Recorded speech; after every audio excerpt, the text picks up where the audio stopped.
Salam, bu dəfəki izahımız kimyəvi formullar üzrə hesablamalar bölməsinə aid olacaq. Yəni, kimyəvi formullar biz keçən dəfə tərtib etmək öyrəndik və verilən formullar üzərində necə hesablamalar aparacaq, artıq indi onu öyrənirik. Deməli, ilk öncə nisbi molekul kütləsinin hesablanması öyrənək. Hər hansı bir mürəkkəb maddə verib. Məsələn, tutaq ki, nitrat tursunu verib bizə HNO3. Deyir ki, bu birləşmənin nisbi molekul kütləsini hesablayın. Nisbi molekul kütləsi MR hərfi ilə işarə olunur. Vahidi yoxdur. Nisbi molekul kütləsini hesablamaq üçün hər bir elementin nisbi atom kütləsinə ayrına işarə edirik. Onun indeksindəki ədədə, yəni atom sayına vurub, alınan hasilləri toplamaq lazımdır. Biz də burada 3 element görürük. Azot, hidrogen, bir də oksigen. Nisbi atom kütlələrini qeyd elədim sizin üçün burada. Baxa bilərsiniz. Kütləsi 1, azot 14, hidrogen də 16. Atom saylarına vuraq indi. Hidrogen nisbi atom kütləsi 1 vurulsun indeksindəki ədəd 1-ə. Azotun nisbi atom kütləsi 14, 1 atomdur.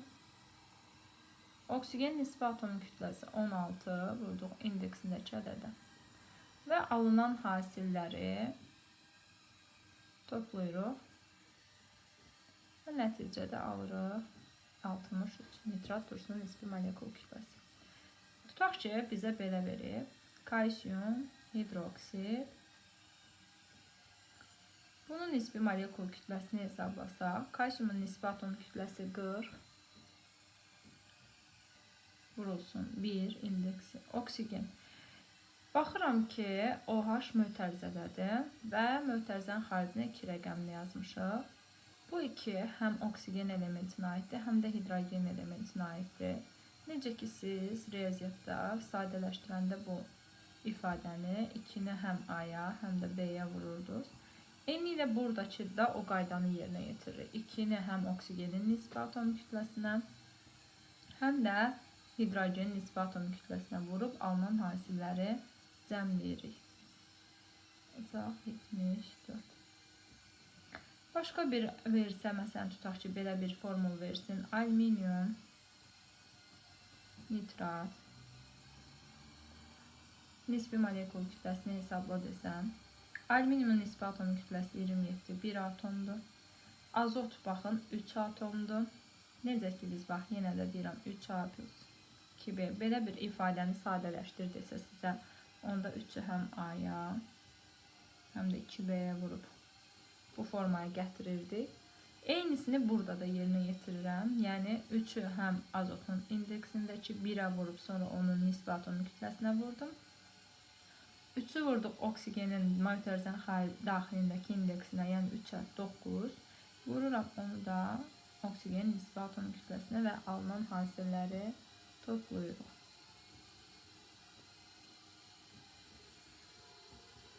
Alınan hasilləri toplayırıq. 16-da 9-a vurduq.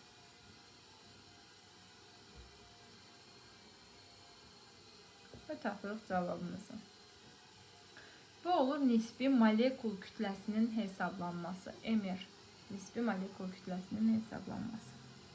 Daha sonra kütlə nisbətinin tapılması. Kütlə nisbətinin tapılması. Bunu necə hesablayırıq? Formul verib mənə deyir, elementlərin ən kiçik kütlə nisbətini hesabla. Məsələn, kalsiyum sulfat. Burada da hər bir elementin nisbi atom kütləsini onun indeksindəki ədədə vurub, alınan hasilləri nisbət şəklində göstəririk və ən sadə ədədlərə qədər ixtisar edirik. Kalsiyumun nisbi atom kütləsi 40, kükürt 32, oksigen 16. Kalsiyum 1 atomdur. 1-ə vurduq, elə 40. Kükürt 1 atomdur. 32-ni vurdum 1-ə, 32. Oksigen isə 4 atomdur. 16-nı da 4-ə vurduq, 64. Alınan ədədləri ən sadə ədədlərə qədər ixtisar edirik. 2-yə getdi 20, 16, 32. Baxıram ki, yeni ixtisar gedir. 4-ü aparaq bu dəfə. 4-ü ixtisar edək. 5, 4, 8. Deməli, ən kiçik kütlə nisbəti 5, 4, 8. Deməli, bu birləşmənin içərisində 5 qram kalsium olanda 4 qram kükürt və 8 qram oksigen olmalıdır. Ən kiçik kütlə nisbəti bizə onu göstərmək. Yaxud da, məsələn, H2S-də bir ən kiçik kütlə nisbətini göstər. Hidrogen kütlə nisbə atom kütləsi 1-dir. Vurduq 2-yə. 2. Kükürdün də nisbə atom kütləsi 32. İxtisar edirik 1-in 16-ya nisbətində qalır.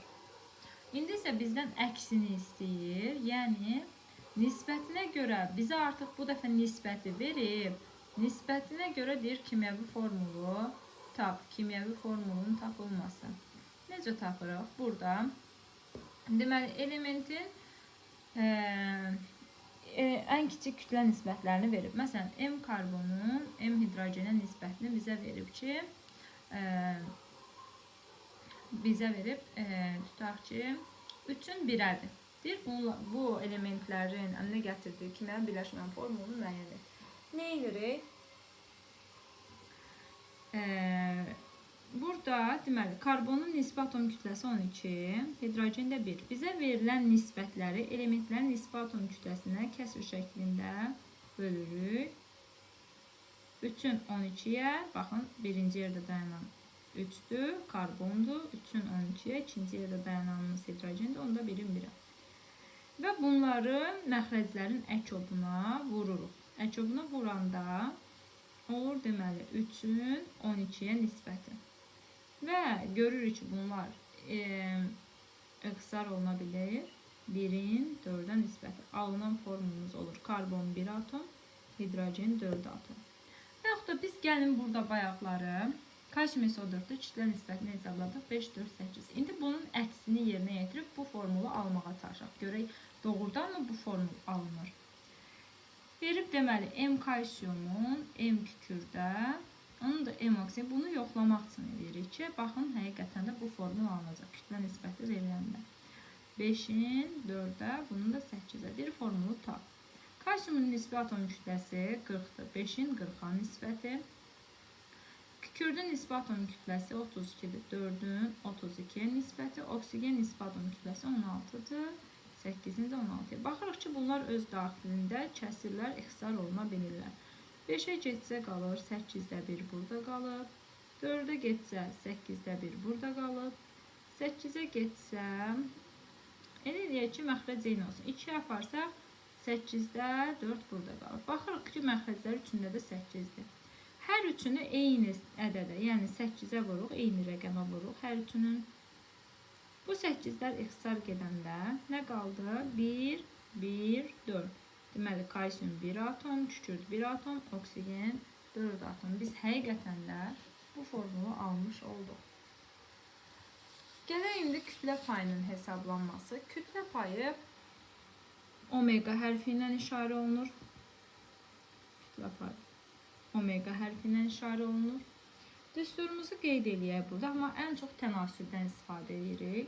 Düsturumuz necədir? Hər hansı ki elementin kütlə payını istəyir bizdən, həmin elementin nisbi atom kütləsini onun indeksindəki ədədə vurub, yəni atom sayına vurub, maddənin bütöv kütləsinə, yəni nisbi molekul kütləsinə bölür və tapırıq həmin maddənin içərisində element neçə hissəni təşkil edir. Faizlə ifadə eləmək istəyəndə 100%-ə vurur. Faizlə ifadə eləməyəndə 0 ilə 1 arasında, faizlə ifadə eləyəndə 0 ilə 100% arasında qiymət alır. Məsələn, bizə verib elə metan qazında hidrogenin kütlə payını hesabla. Bizdən nəyi istədi? Hidrogenin kütlə payını yazıram. Omega hidrogen bərabərdir. Hidrogen nisbi atom kütləsi 1 vurulsun. Onun indeksindəki ədəd, yəni atom sayına 4 bölünsün maddənin emerinə. Bayaq emerini necə hesabladıq? Nisbi molekul kütləsini. Karbonun nisbi atom kütləsi 12. Hidrogen də nisbi atom kütləsi 1 olduğunu nəzərə alırıq. Məxrəcə yazırıq. 12 vurulsun 1, üzərinə gəlsin 1 vurulsun 4. 4 bölünsün 16. Elədi 4-də 1, yəni 0,25. Faizlə ifadə eləyəndə isə bunu 100%-ə vurdu. Elədi 25%. 25%. Bu da olur kütlə payının tapılması. Və yaxud da ki, biz bunu tənaşirlə də eləyə bilərik. Bütövlükdə kütləmiz 100%-dir. Yəni 16 100-dür, 4x. Buradan yenə də biz 25% almış olacaq.